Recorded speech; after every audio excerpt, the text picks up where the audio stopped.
Hi everyone, welcome to our special companion books series, and my name is Marlene Moore, and I have developed the Back to Basics piano program. For the books, please go to jwpepper.com/myscore/Marlene Moore. There are Back to Basics books that are 10 books, curriculum books, and there are Back to Basics companion books that are the extra books. There are 12 of these to do with composition and sight reading and all kinds of things that are extra, that are needed along with the other books. So anyway, we left off with Making Melodies. It is the first book in the improvisational books, leading to composition. Our next book is called Making Harmonies. And that makes sense because melody goes first and harmony goes second. Melody was developed throughout history before we ever got to harmony. So anyway, I'd like to go through these examples on this page here of the types of left-hand harmonies. Here are some examples. This is a third CE. I know you can't see the keyboard, so I'm going to just tell you what they are. The Alberti bass, C, G, E, G. This is in the key of C, of course. It could be different in another key. Octaves, C, D, E. Broken octaves, triads in C major, broken triads in C major, four-note forms in C major, and if they were broken, they would sound like this. Arpeggio in the left hand, dominant seventh, broken, that's G, B, D, F. Dominant seventh solid would be G, B, D, F, going down at the same time. A moving bass is this way. C, B, A, G. So you need to pretty much memorize those. Make sure you know all of these very, very well. Scales, key signatures, scales with sharps, scales with flats. Scales with sharps, C, G, D, A, E, B. Scales with flats, C, F, B flat, and so on. You need to really know this. This is probably the most important page you will ever come across. How to know which scales have sharps or flats and how many sharps or flats there are. We have approximately 30 pieces here. I doubt that I could get them all done in one go, but we'll give it a try. I expect this will be 2 videos because I'm only allowed half an hour each time. Little Bluebird. And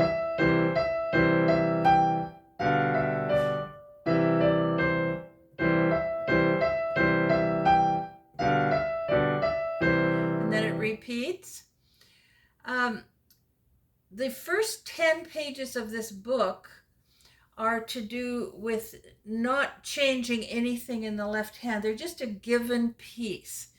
And it's up to you to decide whether or not the student has sufficient knowledge to change that left hand, because this book is all about the left hand.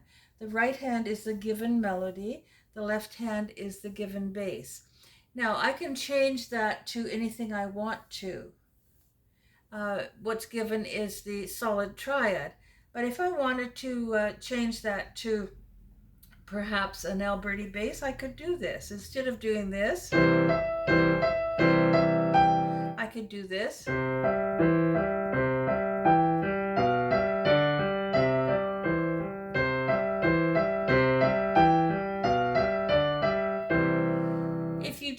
the student to get used to the book, the first 10 pages are one way to just give them the piece and talk about what the left hand is. Is it a triad? What is it? Is it a walking bass? What is it? This is called dancing. Just make sure you've got that in your view. I wish this could be bigger, but unfortunately, that's as close as I can get my camera. This is called dancing in 3/4 time.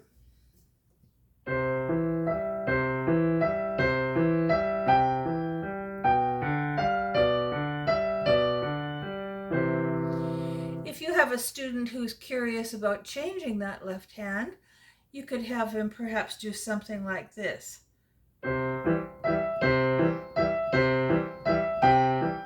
what I'm doing there is C, and then followed by solid E-G 2 times. And then down to B, following these same notes, but I'm changing it too.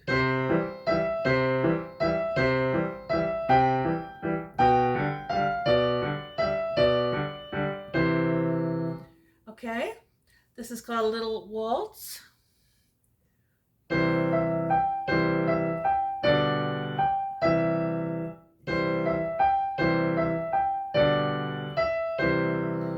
If you want to change that, I would go with the broken triads.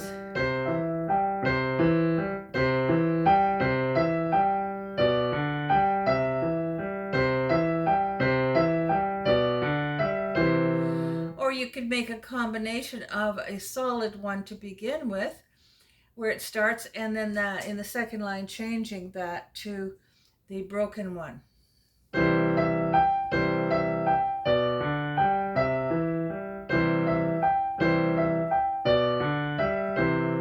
Now for some students, in fact for most who have never ever done any composition or improvisation, that might be too hard. If it is, just keep telling them what is happening in the left hand so that they get used to it. For example, we've got solid triads here, right? They know their scales, they know their triads, they know their broken triads. If they don't, they should know these triads. So what you will just talk about what's there. What happens is it goes to B, F, G. You don't have to say that that is a dominant seventh. You need to say that that is where it goes when the finger hits D, right? We learned that in the Making Melodies book, when to switch. So now we have 4/4 time. This is called Swing Your Partner.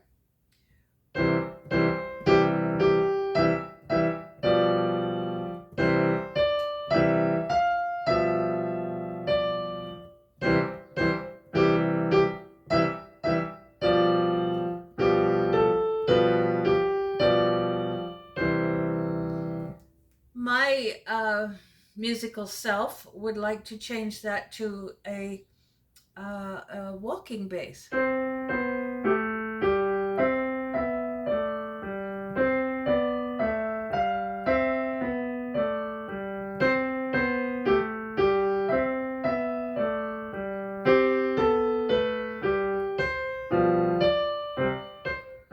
Something like that. Oh, or you could get fancier. You can do this. Something like that. Most students wouldn't be ready for that right now, though. But you could say, let's try an Alberti bass, because in Back to Basics Book 1, they were introduced to teeter totter here and teeter totter on the B. I'm going C, G, E, G, and B, G, D, G. So we could try that.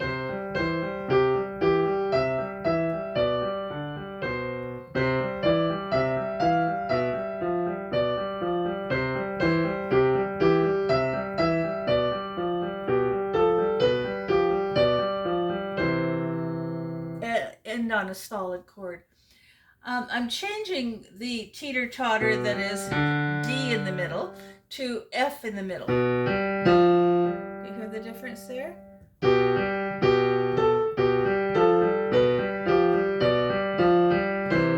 This is what it sounds like with D, which is not as much fun for me as putting an F in the middle section. Somehow D sounds good with F, to my ears anyway. So we don't have to do anything with these pages. We're only on page 5 now. You can just sight read them, talk about the left hand and how you might treat that left hand differently, but they don't really have to do anything other than sight read it. Because in the following, after we get past page 10, it changes a bit. This is called On My Swing, 3/4 time.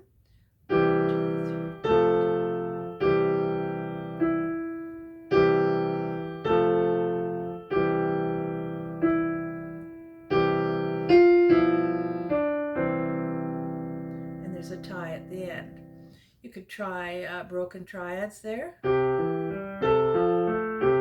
See what I'm doing? I'm following what's here for the notation, but I'm doing this. So there's always a choice of 2 or 3 of those. Okay, here we go.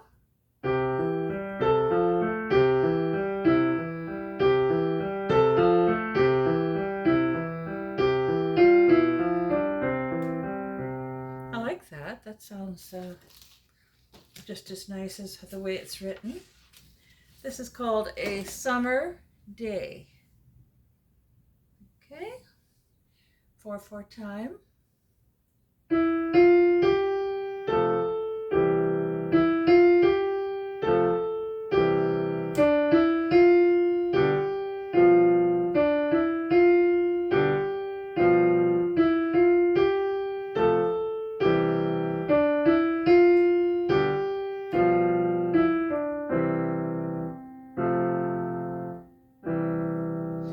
It just the way it is. I wouldn't try to change that, but if you do, it would also work with Alberti bass or octaves.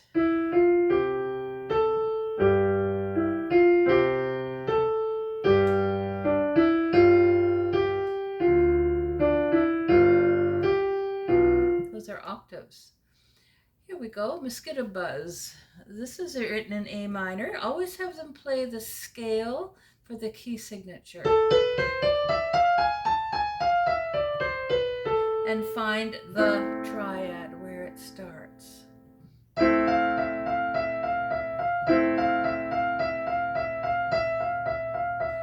Okay, what's happening? There's no left hand. So we're on page 7. I said 10 pages. I think I meant 7. On page 7, we get to do something with this left hand. There's nothing here and nothing here. There's a rest here and there's an ending here. But for line 2, we get to do something. What could we do there?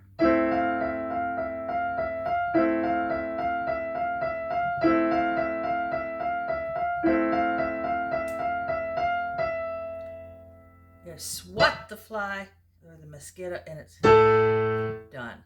Or maybe that's the ending where they're swatting it. What could we do there? Well, we could change the left hand.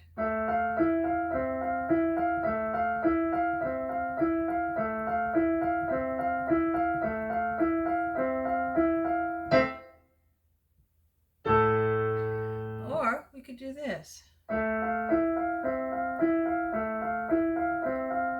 going down to G sharp now.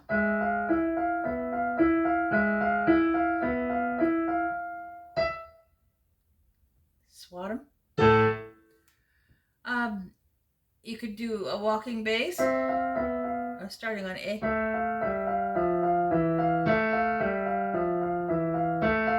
That kind of sounds kind of mysterious for a mysterious mosquito that sneaks up on people and bites them. Moonlight. Hope you can see this all right. Moonlight.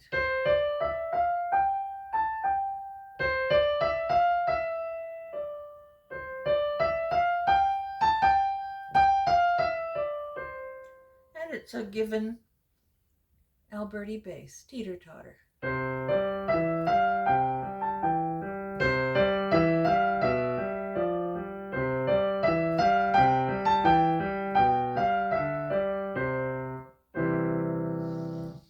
Okay, they get to write in here. The last line, they get to write it in. You will notice that they get more and more and more to write in as we go ahead. I'm just going to play what's written here for Jumping Frogs. And it starts with C, F, A.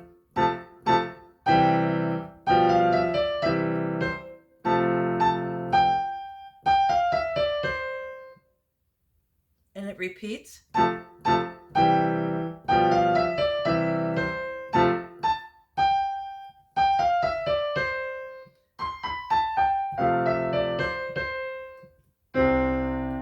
Now, did you hear the parts that were sounding not finished?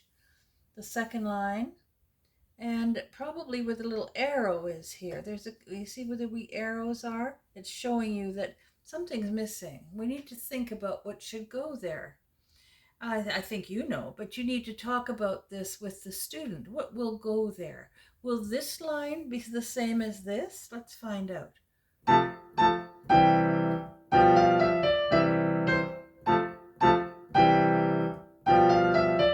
think it did. It did sound the same, didn't it, for me? And then here it says put something here.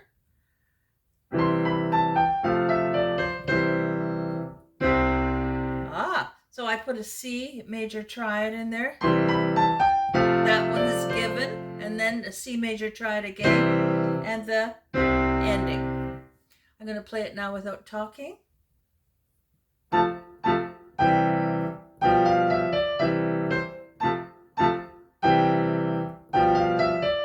Repeat.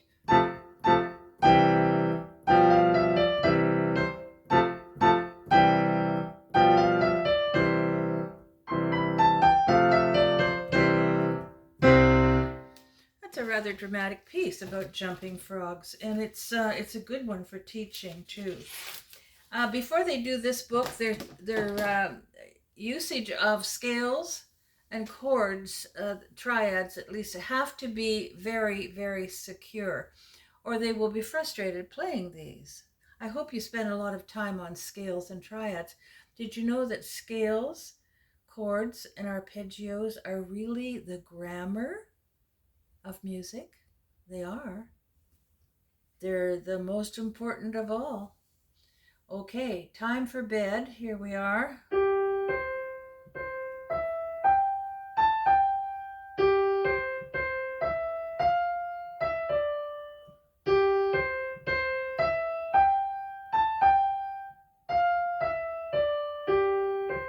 Hear it sing, time for bed, and away we go. All right, I don't sing, as you know, but that's kind of what it's saying. And this is what's given.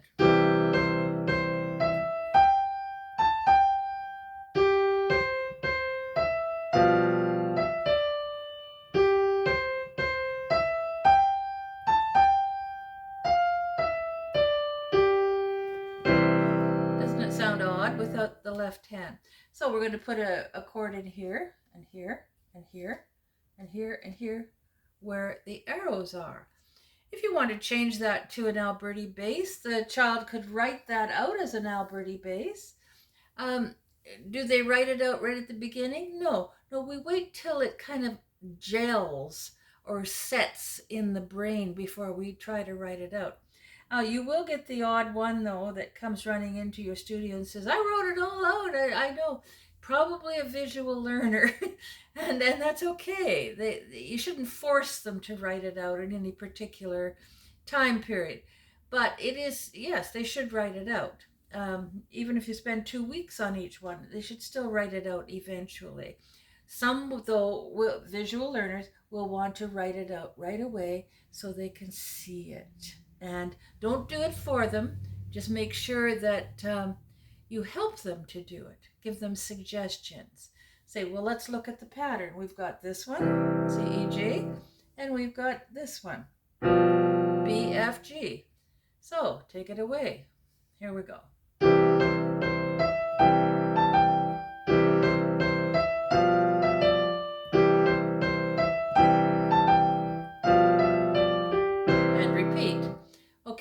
got that one? That's a good one for mixing it up because you've got lots of spots to put new ones in. I like these little arrows because it's telling us where to put stuff in. And you can add it. It doesn't have to be just at the arrows. Later on, you won't have any arrows.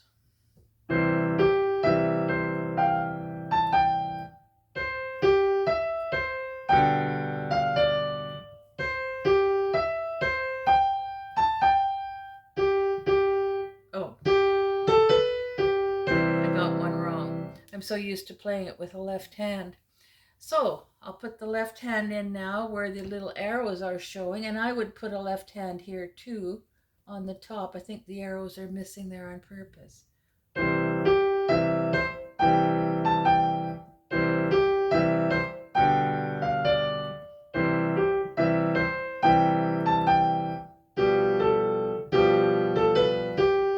Maybe I should have written it differently. But that's not how it's written. It's written like this. Alrighty, I would do this.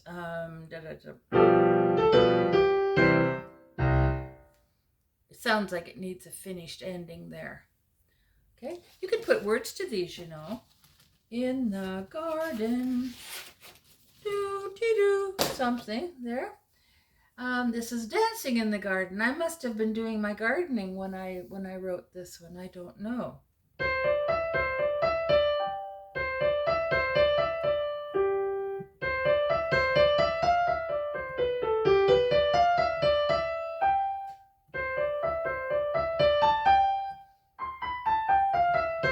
And then it repeats. Okay, I'm going to play the part that is existing and leave out the other parts. 3/4 time. 1 and 2 and 3 and 1, 2, 3.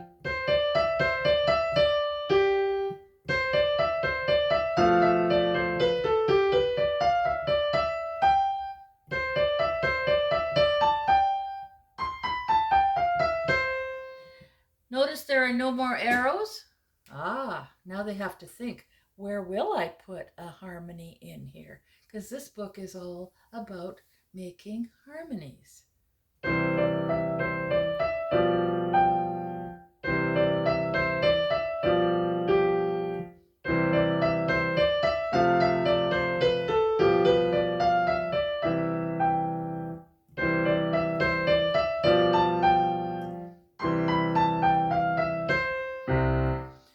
You may say to yourself, okay, what if I go to play this piece?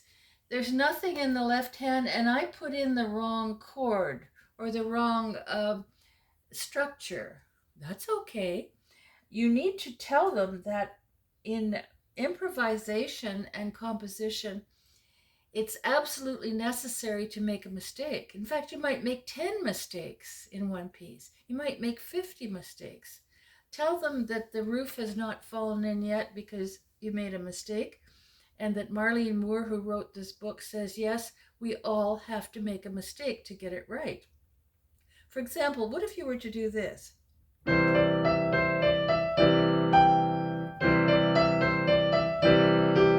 Something doesn't sound right, eh? It's all in C, E, G.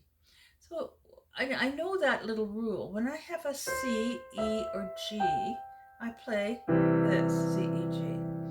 I know the rule if I have D or F, I get to play this one, B, F, G, or B, D, G.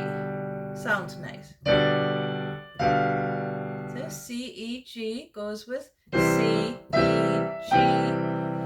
D goes with D or G or F, and sometimes B, right? But I'm changing it to B, F, G because I just like it better. So if you play the wrong one, if you do this,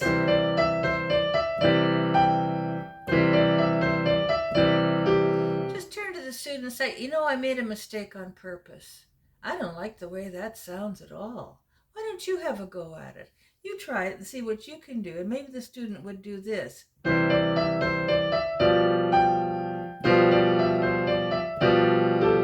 So they're mistake here. This doesn't sound right with a C. Yikes, yikes, yikes. Okay, that is what you build on. Build on the child's mistake and say, let's try this and see if this might work better. And then we teach them the rule of when we have C, E, G, we have C, E, G down here, and it sounds nice. You don't have to say why. There it is, C, E, or G. And when we have G, F, or G, or B, it goes with that one, right? B, D, F, G goes just great with that one. That leaves A, and we'll get to that later. A is kind of a special one. All right, I'm going to play it one more time with the right one. I think they're the right ones in the right place. Dancing in the garden, dancing in the garden.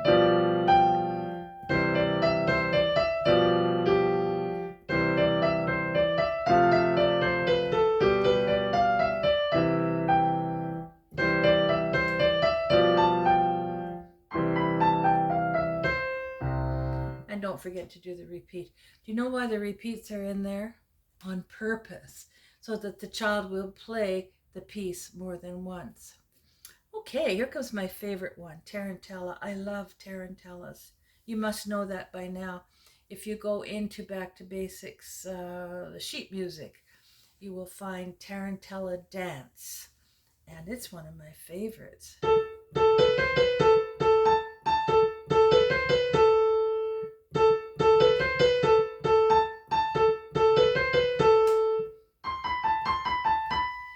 Oh, we get to turn the page. How about that? It's a bigger piece. We get to turn the page. Oh, back to here. And then back to the beginning.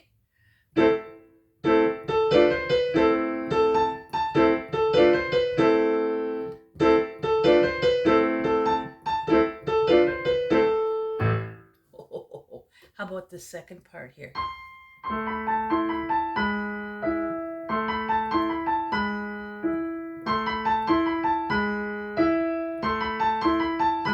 And then back to the beginning. Again.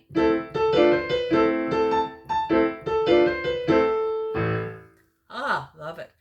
The second part here.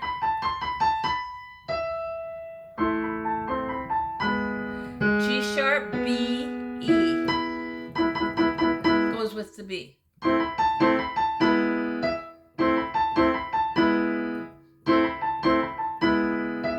Oh, I can't stop playing that piece. I love it. You know, it would even make a recital piece, wouldn't it? Oh, we're getting fancy now. Two sharps, D major.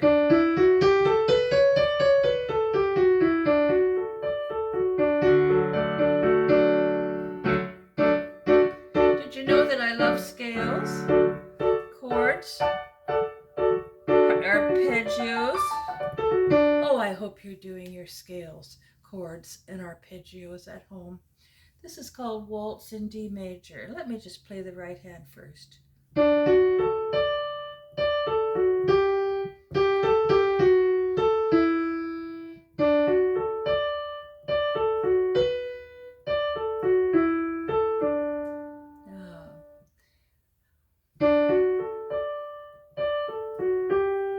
Pretty waltz, isn't it?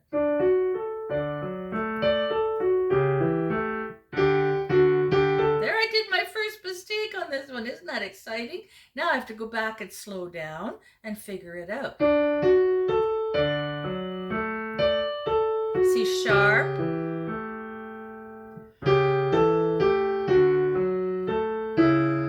C sharp,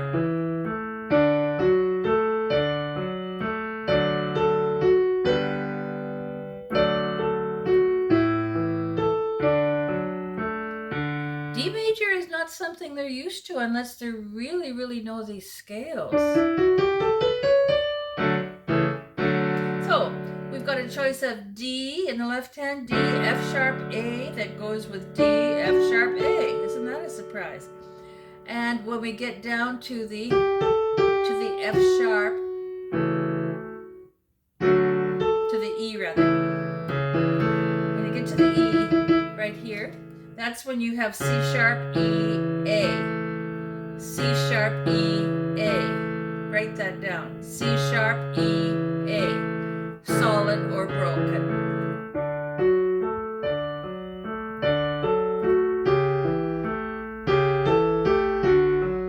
C sharp, E, A.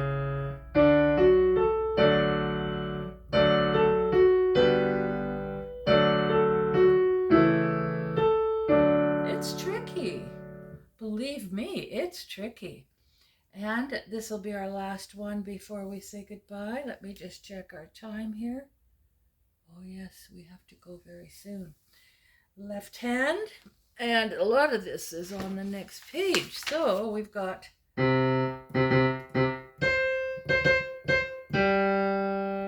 something and something and tum ta-dum tum, and then together tum ta-dum tum tum ta-dum tum tum. It really is a drummer, isn't it? So you've got to get these hands together as soon as possible. Left hand, see? Right hand. And then put your own in here. There's the arrow. And then dum, dee-dum, dum. And then rest, rest, rest, rest. Tricky, tricky. And then this is all hands together.